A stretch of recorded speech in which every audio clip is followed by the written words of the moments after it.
यह कहानी चंदनपुर गांव की है, जिस गांव में शिवराम का परिवार रहता था।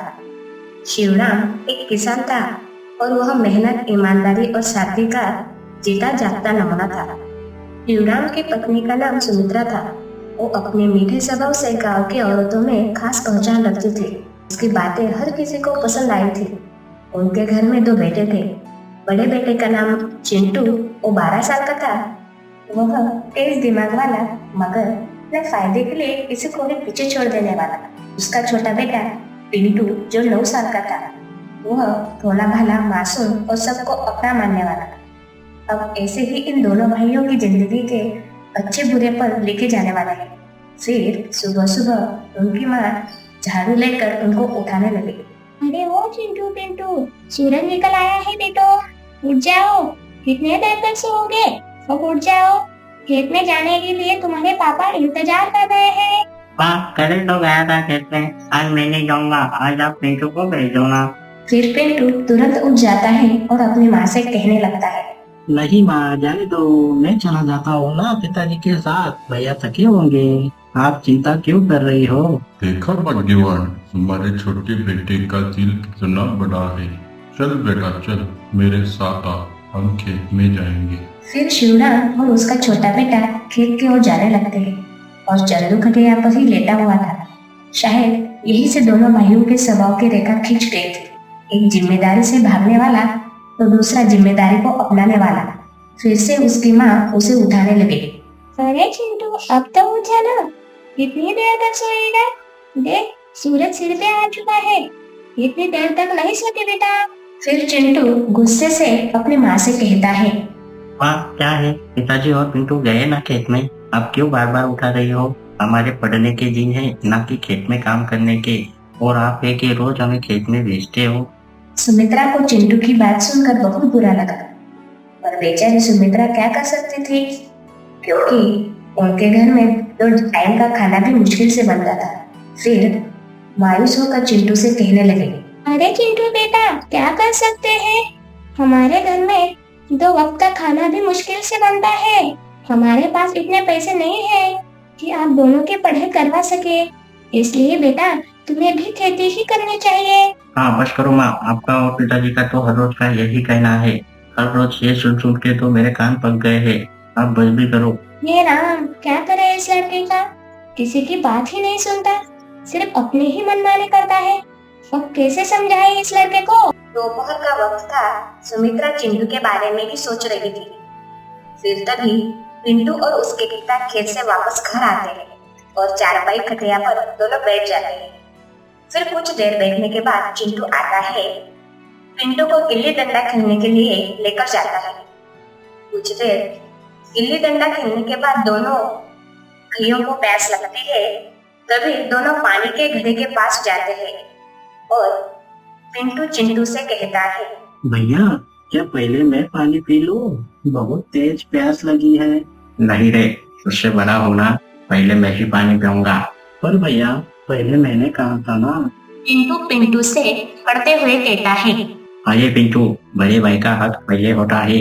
ये घर का नियम है, इसलिए पहले पानी में ही पीऊंगा, समझे? फिर पिंटू बिना बहस किए धीरे से चिंटू से कहता है, ठीक है भैया, पहले तुम पानी पी लो, उसके बाद मैं पानी पी लूंगा। चिंटू ने बड़े मजे से घड़े का पानी पिया और घड़ा वही रख दिया। उसके बाद पिंटू ने धीरे धीरे पानी पिया और उसके चेहरे पर हल्की उदासी छा गई थी, क्योंकि उसके मन में सवाल था, क्या हमेशा बड़ा होने का मतलब सब पहले पाना होता है?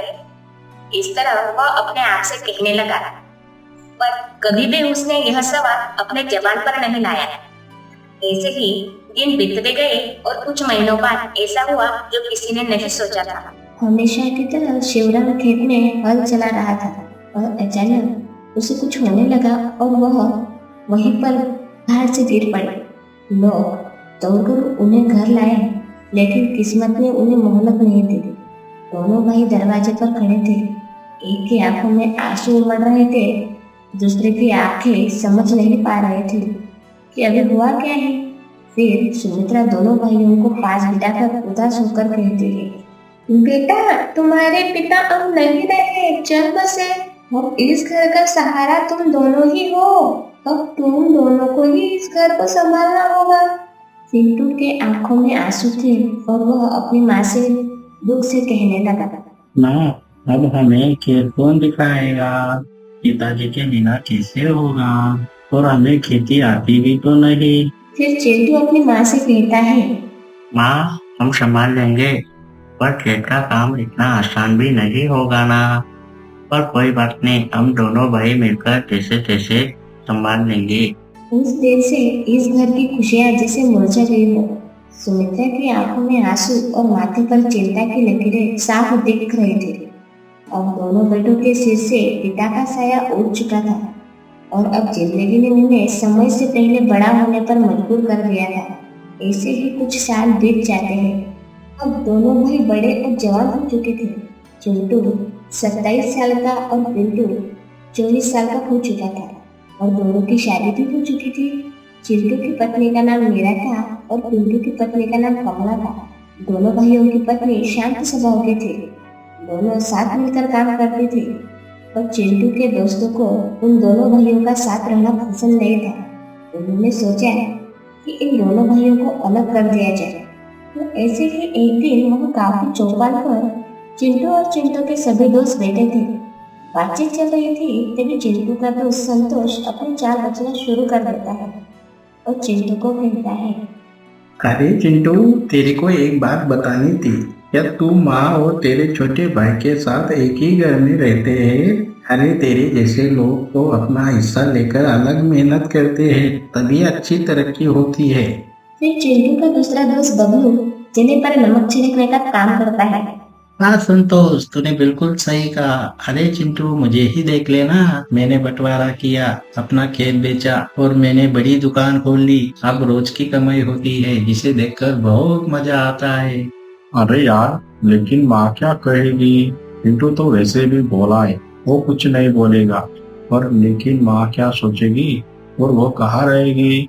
अरे यार, माँ का क्या, बुढ़ापे में वो किसी के भी साथ रह सकती है। तू अपने बारे में सोच। तेरी जिंदगी तेरे हाथ में होनी चाहिए, ना कि हर फैसले लेने के लिए पिंटू और माँ से पूछना पड़े।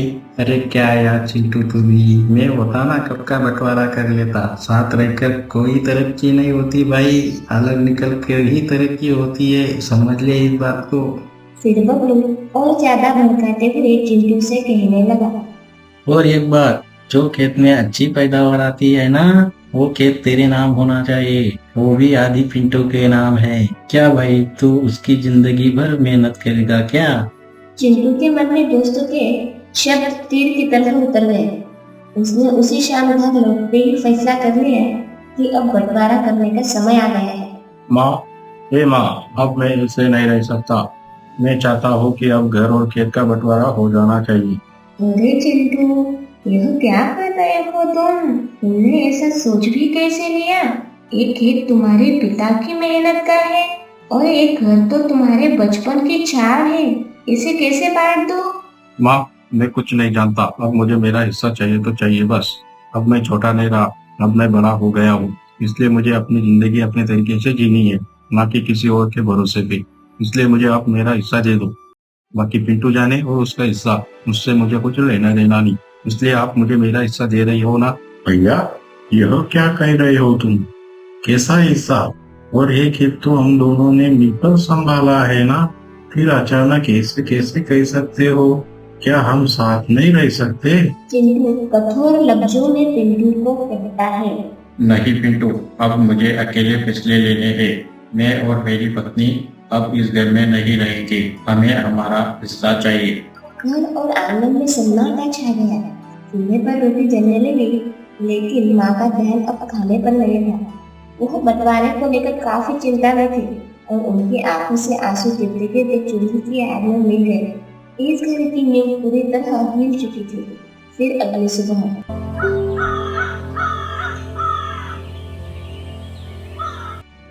सुबह चिंटू पंचायत बुला लाया। अब गांव की पंचायत दोनों भाइयों के घर आ पहुंची थी। आंगन में चिंटू, पिंटू और उनकी माँ सुमित्रा बैठी थी।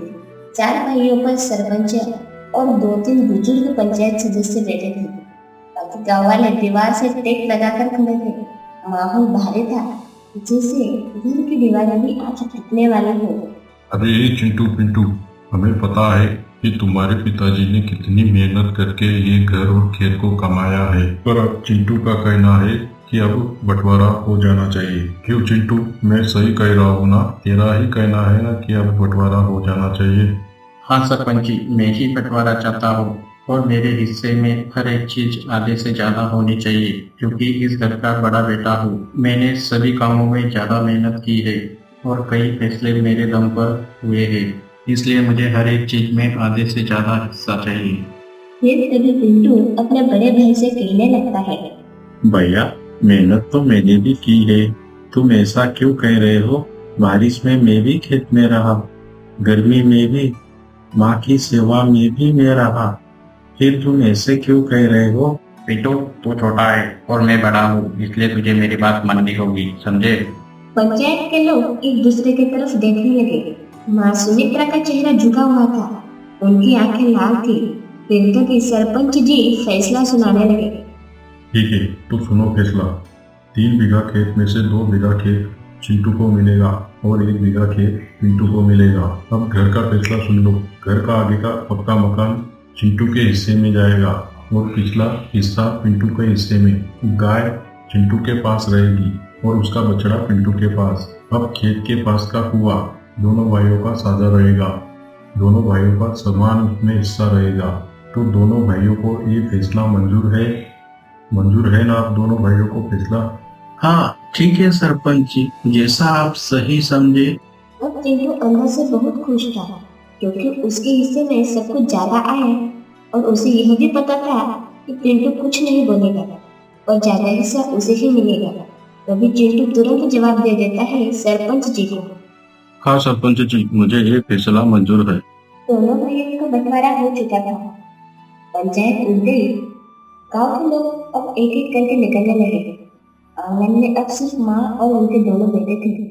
चिंटू अपने हिस्से के कागज देख रहा था, जबकि पिंटू चुपचाप अपनी माँ के पुराने चारपाई खटिया पर बैठ गया। माँ ने दोनों की तरफ देखा और समझ गई। अब इस घर का एक ही आंगन 2 हिस्सों में बंट चुका था। फिर दोनों भाई अपने अपने हिस्से में काम करने लगे और कुछ दिनों बाद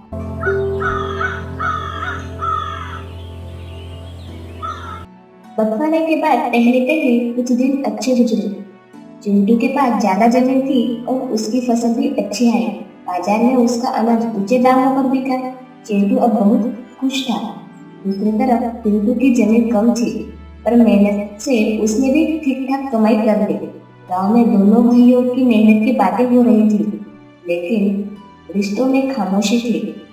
चिंटू बैलगाड़ी से अनाज की बोरियां उतार रहा था और उसके साथ 2 मजदूर भी थे। वह तीनों मिलकर बोरियां उतार रहे थे। तभी गांव का एक आदमी उससे मुनाफा पूछने लगा। अरे चिंटू भाई, इस बार तो खूब मुनाफा हुआ होगा तुझे। अरे भाई, मेरा बड़ा हिस्सा है तो मुझे ही ज्यादा मुनाफा होगा ना। और अब मैं बोरिया उतार रहा हूँ, उसके लिए मुझे टाइम हो रहा है। तुझे तेरे सवाल का जवाब मिल गया होगा, तो अब यहाँ से जा सकता है। हाँ। फिर दूसरी तरफ पिंटू भी अपने हिस्से का अनाज साइकिल पर बांधकर बाजार ले जाने वाला था और जिसने चिंटू को मुनाफा पूछा, वही व्यक्ति पिंटू को भी पूछता है। अरे पिंटू भाई, तुझे भी खूब मुनाफा हुआ होगा ना। हाँ भाई, मेरा हिस्सा कम है, पर मेहनत से हम तीनों का पेट भर जाता है ना, तो यही मेरे लिए बहुत है। मैं इसी में बहुत खुश हूँ। और पिंटू बाजार में अनाज बेचकर आ रहा था। तभी घर पहुंचकर देखता है तो क्या, उसकी माँ कंबल ओढ़कर चारपाई खटिया पर लेटी हुई थी। उसे पिछले 2 दिन से बुखार आ रहा था, पर उसने पिंटू से कुछ कहा नहीं था। पिंटू उसकी माँ को ऐसे देखकर डर जाता है और घबराकर पास बैठता है और माँ से पूछता है। अरे माँ, तुम्हें तो बहुत तेज बुखार है। ये बुखार कब से आ रहा था? 2 दिन हो गए बेटा, तब से आ रहा है ये बुखार। पर तुम फिक्र मत करो, मुझे कुछ नहीं होगा। तुम सिर्फ चीकू को बुला लाओ, उसे देखे बहुत दिन हो गए। उसे देख लूंगी तो अच्छा लगेगा। माँ, मैं बुला लाऊंगा, पर भैया नहीं मानेंगे। पर अगर तुम कह रही हो तो तुम्हारे लिए मैं जरूर भैया को बुला लाऊंगा। पहले तुम यह बुखार की गोली खा लो। उसकी माँ वो बुखार की गोलियां खा लेती है। फिर पिंटू उसके बड़े भाई के घर की तरफ जाने लगता है। पिंटू घर पहुंचकर देखता है तो चिंटू पैसों का हिसाब कर रहा था।